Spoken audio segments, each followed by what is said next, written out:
কাশ্মীরের পেহেলগামে ভয়ঙ্কর জঙ্গি হামলা। জঙ্গিরা 28 জন মানুষকে মেরে ফেলেছে। এই 28 জনের মধ্যে 25 জন হিন্দু পর্যটক, একজন ইসরায়েলের পর্যটক, একজন ইতালির পর্যটক এবং একজন মুসলিম ধর্মের মানুষ যিনি ওখানে ওই ঘোড়া খচ্চর এসবের ব্যবসা করেন। হিন্দুদের মারা হচ্ছিল, তিনি আটকাতে গিয়েছিলেন। কোল্যাটারাল ড্যামেজ, মুসলিমদের মারতে চাইনি। এই ঘটনার পর বিভিন্ন জায়গায় উল্লাস শুরু হয়ে গেছে। পাকিস্তানে উল্লাস চলছে, বাংলাদেশে উল্লাস চলছে, সেগুলো খুব স্বাভাবিক ঘটনা। কিন্তু আমাদের দেশে উল্লাস চলছে, আমাদের রাজ্যেও উল্লাস চলছে। দেশের মধ্যে থাকা এই জঙ্গিগুলোকে কবে ধরে বের করে মারা হবে সেজন্য গোটা দেশবাসী অপেক্ষা করে বসে আছে। একজন মৌলবীকে গ্রেপ্তার করা হয়েছে, তিনি আবার উল্লাস প্রকাশ করেছেন, পাকিস্তানকে ধন্যবাদ দিয়েছেন, এই জঙ্গি গোষ্ঠী লস্করি তৈবা তাদেরকে ধন্যবাদ দিয়েছেন, উৎসব পালনের ডাক দিয়ে দিয়েছেন। পুলিশ একে খাতির করছে। আমাদের রাজ্যের পুলিশ তো নয়, মমতা বন্দ্যোপাধ্যায়ের পুলিশ নয় যে সবকিছু দেখে শুনে মুখ বন্ধ করে বসে থাকবে। আর কি কি হলো এবং কাশ্মীরে এই যে হামলা, মোদ্দা কারণটা কি, কারা মরলো, কারা মারলো, আসল কারণটা কি, সবটা একেবারে সোজা সবটা বলবো। এই প্রতিবেদন শেষ অবধি দেখুন। আমি মানব, দ্য নিউজ বাংলায় আপনাদের স্বাগত জানাচ্ছি। উল্লাস প্রকাশ চলছে, মুসলিম ধর্মের এক শ্রেণীর মানুষ উল্লাস প্রকাশ করছে, কারণ কাশ্মীরের পেহেলগাঁওতে বেছে বেছে হিন্দুদের মারা হয়েছে। লিস্ট বার করে ফেলেছে ওখানকার পুলিশ, লিস্ট বার করে দিয়েছে। যে 28 জন মারা গেছে সেই 28 জনের লিস্ট বেরিয়ে গেছে। এই 28 জনের লিস্টে 25 জন হিন্দু পর্যটক, বিভিন্ন রাজ্যের হিন্দু পর্যটক। এদিকে কেউ জঙ্গিরা জিজ্ঞাসা করেনি কোন দলের তারা, কোন জাতের তারা, জিজ্ঞাসা করেনি, শুধু জিজ্ঞেস করেছে ধর্ম কি। হিন্দু বলার সঙ্গে সঙ্গে গুলি মেরেছে। 25 জন হিন্দু পর্যটক, একজন ইসরায়েলি পর্যটক, একজন ইতালির পর্যটক এবং একজন মুসলিম, এই 28 জনের লিস্টে। যেখানে কাশ্মীর আপনারা জানেন মুসলিম অধ্যুষিত এরিয়া। এই পেহেলগাঁওয়ে কয়েকশো মানুষ, মুসলিম মানুষ পর্যটনের ব্যবসা করেন, কাউকে মারা হয়নি। এই লিস্টে একজন মুসলিম আছেন, সৈয়দ আদিল হুসেন শাহ, যিনি ওই বললাম খচ্চরের ব্যবসা করেন, পিঠে চেপে, খচ্চরের পিঠে চাপিয়ে মানুষজনকে এলাকা ঘোরান। তিনি বাধা দিতে গিয়েছিলেন, একজন জঙ্গিকে গুলি চালিয়ে দিয়েছে, বুঝতে পারেনি তিনি মুসলিম ধর্মের মানুষ, গুলি চালিয়ে দিয়েছে। এই একজন মাত্র মুসলিম সৈয়দ আদিল হোসেন শাহ, বাকি 25 জন হিন্দু। দেখে শুনে হিন্দু দেখে মারা হয়েছে। জান্তবা উল্লাস শুরু হয়েছে আমাদের দেশের মুসলিম ধর্মাবলম্বী কিছু শতাংশ মানুষের মধ্যে। তার মধ্যে এই বাংলার কিছু মানুষ আছেন। একজনকে চিহ্নিত করতে পেরেছে এবং তিনি হচ্ছেন একজন ঝাড়খণ্ডের মৌলবী। মাদ্রাসা থেকে কোরআনের উপর তিনি বিশেষ ডিগ্রি পেয়েছেন। তার নাম কি? তার নাম হচ্ছে মোহাম্মদ নৌসাদ। তিনি একেবারে সোশ্যাল মিডিয়া পোস্ট দিয়ে দিলেন, ফেসবুকে, ইনস্টাতে, টুইটারে পোস্ট দিয়ে দিলেন। কি পোস্টে কি লিখলেন? এই মোহাম্মদ নৌসাদ তিনি পোস্টে ধন্যবাদ জানালেন। উর্দুতে লিখলেন, thank you Pakistan, thank you Lashkar e Taiba, may Allah always keep you happy.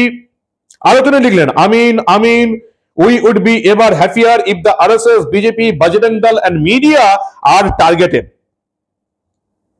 দারুণ হয়েছে। পাকিস্তানকে ধন্যবাদ, লস্করি তৈবাকে ধন্যবাদ, জঙ্গিদের ধন্যবাদ। আল্লাহ তোমাদের খুশি রাখুন, আমিন আমিন। আপনারা যদি আরএসএস, বিজেপি, বজরং দল এবং সাংবাদিকদের মারতেন তাহলে আরো ভালো হতো। কিন্তু এটা তো পশ্চিমবঙ্গ নয়। ঝাড়খণ্ডের পুলিশ এই মৌলবীকে কোমরের দড়ি বেঁধে তুলে নিয়ে গেছে। যেটুকু শুনতে পেয়েছি আপাতত তার ট্রিটমেন্ট চলছে, এই লুঙ্গি বাহিনীর প্রধানের ট্রিটমেন্ট চলছে। এবং এই ঘটনায় একেবারে সিট গঠন করেছিলেন নবীন কুমার সিং, পুলিশ অফিসার, বিশেষ তদন্তকারী দল গঠন করেন পুলিশ সুপার মনোজ সার্গিয়ারি। এই নবীন কুমার সিং এর নেতৃত্বে একজন সিট গঠন করা হয় এবং এই সিট অনেক কষ্টের পর এই পোস্ট দাতা মোহাম্মদ নৌসাদকে খুঁজে বের করে। খুঁজে বের করতে কষ্ট হলো কেন?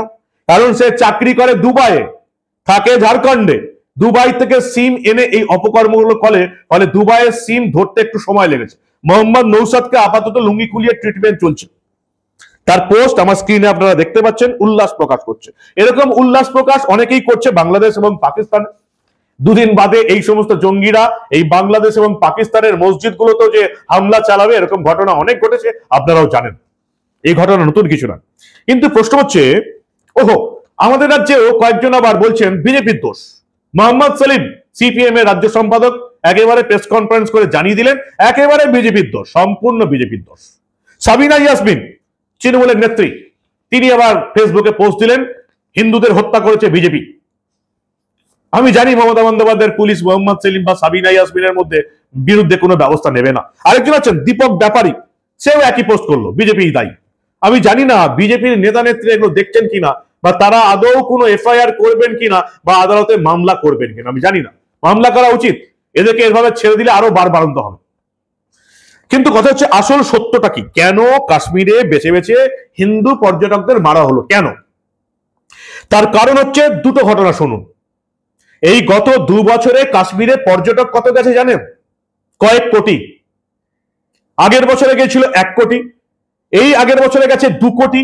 এবারে কাশ্মীরে যারা পর্যটন সংস্থার সঙ্গে জড়িত ছিলেন তারা মনে করছিলেন 2.5 থেকে 3 কোটি পর্যটক পাবেন। কাশ্মীর মুসলিম অধ্যুষিত এলাকা, একমাত্র আয়ের রাস্তা হচ্ছে পর্যটন, কিচ্ছু নেই, না আছে কোনো শিল্প, না আছে কারখানা, সামান্য কিছু সরকারি চাকরি আছে নামমাত্র বললেই চলে। একমাত্র তাদের ইনকামের রাস্তা হচ্ছে পর্যটন। প্রথম বছর শান্ত, কাশ্মীর শান্ত হয়ে যাওয়ার পর 1 কোটি বছরে 1 কোটি টুরিস্ট গেছে, ভাবতে পারছেন?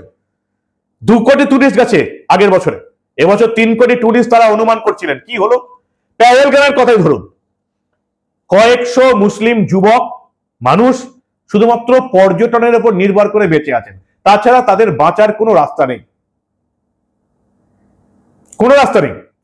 পাকিস্তান একটা মুসলিম কান্ট্রি, পাকিস্তান থেকে আসা মুসলিম জঙ্গিরা সবচেয়ে বেশি বাঁশ কাদের দিল জানেন?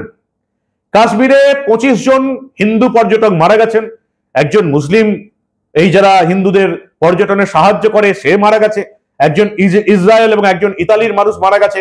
28টি পরিবারে অন্ধকার নেমে এসছে। এই 28টি মানুষের কি ক্ষতি হলো তারাই একমাত্র বুঝতে পারবে।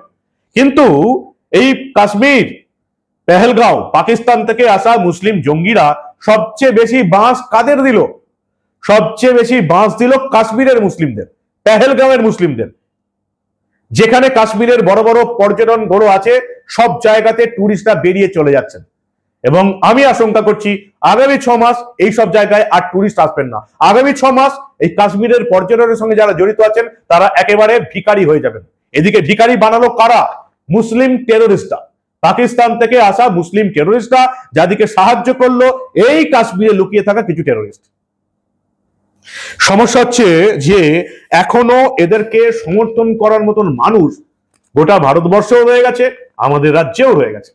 অদ্ভুত ভাবে মুসলিম ধর্মের কিছু মানুষ তারা সাপোর্ট করছেন, সাবিনা ইয়াসমিন বিজেপির ঘাড়ে দোষ চাপাচ্ছেন, মোহাম্মদ সেলিম নিজেদের জাত ভাইদের রক্ষা করার জন্য বিজেপির ঘাড়ে দোষ চাপাচ্ছেন। কিন্তু কিছু দোগলা হিন্দু আছে দীপক ব্যাপারীর মতন, যার বিরুদ্ধে অনেকে অভিযোগ করছে সেটা কি নিষিদ্ধ সংগঠনের সঙ্গে যুক্ত, যেখানে বলার কথা সেখানে বলে দেবো।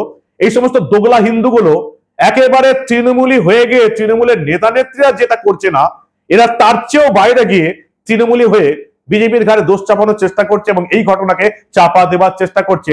তাদেরকে আবার কিছু এই দোগলা তৃণমূলী হিন্দু সাপোর্টও করছে। লজ্জার কথা এটাই। এই সমস্ত দেশ বিরোধী মানুষগুলোকে এই আইনের আওতায় আনতে হবে। কোমরে দড়ি বেঁধে কেন কেন্দ্রীয় গোয়েন্দা সংস্থাগুলো এদের বিরুদ্ধে ব্যবস্থা নেবে না, সেটাও একটা বড় প্রশ্ন। আপনারা কি বলেন? পাকিস্তান থেকে আসা মুসলিম জঙ্গিরা সবচেয়ে বেশি বাঁশ দিল কাশ্মীরের মুসলিমদের যারা পর্যটনের সঙ্গে যুক্ত। আগামী 6 মাস তারা মাছি তাড়াবেন। তবে এই ঘটনার উপযুক্ত জবাব দেওয়া হবে। ভারতের পাশে এই মুহূর্তে ইসরায়েল, রাশিয়া এবং আমেরিকা। ফলে এই ঘটনা যে এত সহজে ভারত মেনে নেবে বলে অন্তত আমার মনে হচ্ছে না। দুটো রাস্তা আছে ভারতের কাছে।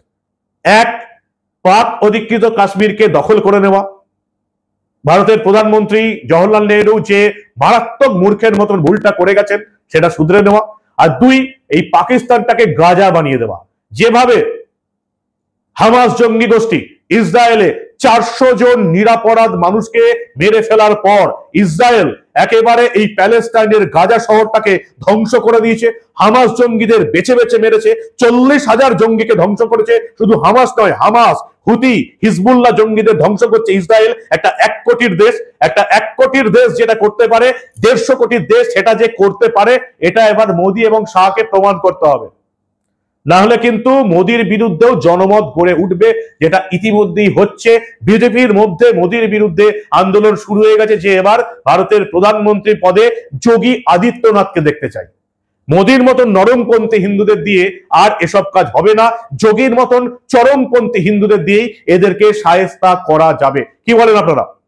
আপনাদের মূল্যবান এবং গুরুত্বপূর্ণ মতামত জানান দা নিউজ বাংলার কমেন্ট সেকশনে। দেখতে থাকুন দা নিউজ বাংলা। আমরা আবার ভারতে, পশ্চিমবঙ্গে ঘটে যাওয়া এই ধরনের অনেক খবরই চেপে রাখতে দেব না।